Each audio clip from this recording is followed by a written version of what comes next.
Ratan Tata zero to hero motivational Hindi story. दोस्तों, जब भी भारत के सबसे सम्मानित और प्रेरणादायक उद्योगपतियों का नाम लिया जाता है तो रतन टाटा का नाम सबसे ऊपर आता है। रतन टाटा एक ऐसा नाम है जिसने भारतीय उद्योग जगत को नई ऊंचाइयों तक पहुंचाया। उनकी सोच, नेतृत्व, ईमानदारी और देशभक्ति ने सिर्फ भारत में नहीं बल्कि पूरे विश्व में व्यापार को जगत को नई पहचान दी। लेकिन क्या आप जानते हैं कि रतन टाटा की यह सफलता एक दिन में नहीं मिली। इसके पीछे वर्षों की कड़ी मेहनत, असफलताओं से सीखना और कभी ना हार मानने वाला जज्बा है। रतन टाटा का जन्म 28 दिसंबर 1937 को मुंबई में एक पारसी परिवार में हुआ। वे नवल टाटा और सोनू टाटा के पुत्र हैं। जब रतन टाटा मात्र 10 वर्ष के थे, उनके माता पिता का तलाक हो गया। उनका पालन पोषण उनकी दादी नवोजबाई टाटा ने किया। इस परिस्थिति ने बचपन में ही उन्हें मजबूत और आत्मनिर्भर बना दिया। रतन टाटा ने अपनी प्रारंभिक शिक्षा मुंबई के कैंपियन स्कूल और बाद में Cathedral and John Connon School में पूरी की। इसके बाद उन्होंने अमेरिका के कॉर्नेल विश्वविद्यालय से आर्किटेक्चर और स्ट्रक्चरल इंजीनियर में डिग्री हासिल की। कॉर्नेल से लौटने के बाद रतन टाटा ने टाटा समूह में बतौर सामान्य कर्मचारी अपने करियर की शुरुआत की। शुरुआत में उन्होंने टाटा स्टील के प्लांट में मजदूरों के साथ काम किया। वे फावड़ा चलाते, पसीना बहाते ताकि ज़मीन से जुड़े रह सके और काम को सही मायने में समझ सके। रतन टाटा ने कभी अपने परिवार के नाम या रुतबे का फ़ायदा नहीं उठाया। यही बात उन्हें अन्य उद्योगपति से अलग बनाती है।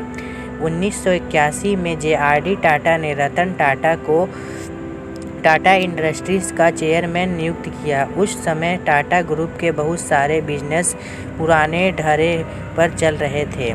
कोई नई तकनीक नहीं थी, कोई सोच नहीं थी। बहुत से लोग कहते थे कि रतन टाटा इस जिम्मेदारी के लायक नहीं है, लेकिन रतन टाटा ने सभी आलोचनाओं को दरकिनार कर एक नई शुरुआत की। रतन टाटा का सपना भारतीय बाजार में एक ऐसी कार बनाई जो हर आम आदमी खरीद सके। इसी सोच से टाटा मोटर्स में सुधार शुरू हुआ। उन्होंने नई टेक्नोलॉजी लाई, युवा प्रतिभाओं को मौका दिया और संगठन में नई ऊर्जा का संचार किया।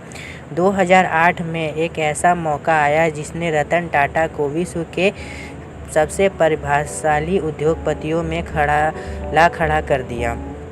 उस समय अमेरिकी कंपनी फोर्ड के पास जैगुआर और लैंड रोवर ब्रांड थे, लेकिन घाटे में जा रही थी। रतन टाटा ने इस डील में गहरी रुचि दिखाई।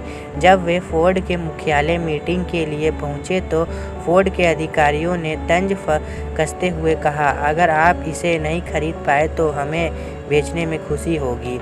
लेकिन रतन टाटा ने इसे अपने आत्मसम्मान का विषय बना लिया। उन्होंने टीम के साथ मिलकर पूरी तैयारी की और आखिरकार $2.3 बिलियन में जैगुआर लैंड रोवर खरीद लिया। आज वही ब्रांड न केवल मुनाफा कमा रहा है बल्कि टाटा ग्रुप की पहचान बन चुकी है।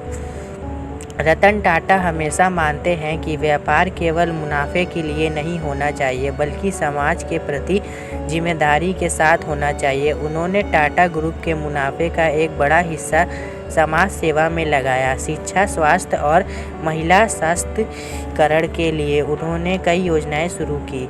रतन टाटा ने बेहद विनम्र, ईमानदार और सादा जीवन जीने वाले व्यक्ति हैं। वे आज भी साधारण अपार्टमेंट में रहते हैं, खुद कार ड्राइव करते हैं और अपनी टीम के साथ ज़मीन से जुड़े रहते हैं।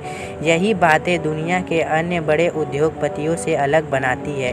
रतन टाटा ने अपने जीवन में कई उतार चढ़ाव देखे। कभी उन्हें असफलता मिली, कभी आलोचना का सामना करना पड़ा, लेकिन उन्होंने कभी हार नहीं मानी। उन्होंने सिखाया कि अगर इरादे मजबूत हो तो कोई भी मुश्किल मंजिल नहीं होती। रतन टाटा को एक ट्रैफिक सिग्नल पर एक परिवार दिखा। पति पत्नी और 2 बच्चे सभी एक छोटे से स्कूटर पर बैठे थे। यह देखकर उनके मन में विचार आया, क्यों ना एक ऐसी कार बनाई जाए जो हर भारतीय परिवार खरीद सके। यहीं से टाटा नैनो का सपना शुरू हुआ। नैनो बनाने का मकसद सिर्फ व्यापार नहीं था, बल्कि हर आम भारतीय को सुरक्षा और सम्मान देना था। नैनो प्रोजेक्ट में बहुत सी चुनौतियां आई। मीडिया ने आलोचना की, तकनीकी समस्या आई, लेकिन रतन टाटा डटे रहे। उन्होंने कहा था, I will make this car even if it this the last thing I do. आखिरकार 2009 में नैनो लॉन्च हुई, दुनिया की सबसे सस्ती कार के रूप में। रतन टाटा के नेतृत्व में टाटा ग्रुप ने केवल भारत में ही नहीं बल्कि पूरी दुनिया में पहचान बनाई। टाटा ने यूरोप, अमेरिका, एशिया में कई कंपनियों का अधिग्रहण किया। उनके नेतृत्व में टाटा ग्रुप ने टेटली, ब्रिटेन की प्रसिद्ध चाय कंपनी, कोरस स्टील और जैगुआर लैंड रोवर जैसे ब्रांड खरीदे।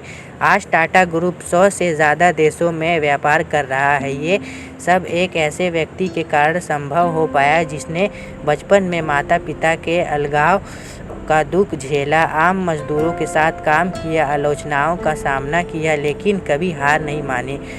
रतन टाटा का दृष्टिकोण हमेशा यह रहा कि व्यापार समाज के हित में होना चाहिए।